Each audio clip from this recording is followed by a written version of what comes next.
2021 ha portato un aumento del 14% in volume delle vendite tra Italia ed estero, ancora di più in valore, 18%, ed è un dato oramai perfettamente acquisito, diciamo. Seppur acquisito, si tratta di un punto di svolta. Nonostante la pandemia ancora in corso e le tante variabili dei mercati, nel 2021 sono state vendute complessivamente 104 milioni e 700 mila bottiglie di Prosecco, circa 14 milioni in più rispetto al 2020. Nel complesso 4 su 10 sono finite nei paesi stranieri, su tutti Gran Bretagna, Germania, Svizzera, in netta ripresa anche gli Stati Uniti, consolidata pure la vendita online, significativa la tipologia di vendite.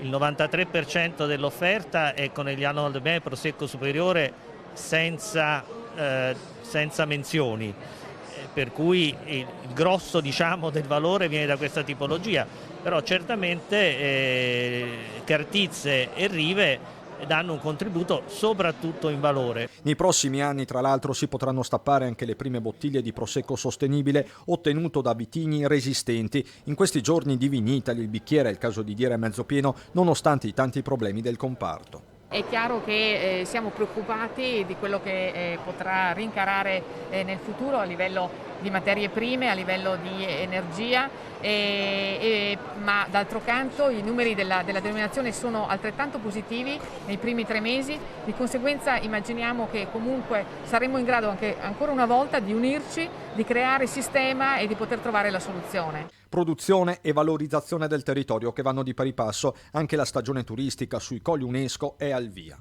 Siamo più che pronti, anzi c'è una grande voglia di ripartenza e le colline dell'UNESCO sicuramente hanno tante attività da mettere in campo con la nuova stagione che sta per partire, per cui sì, siamo pronti al via.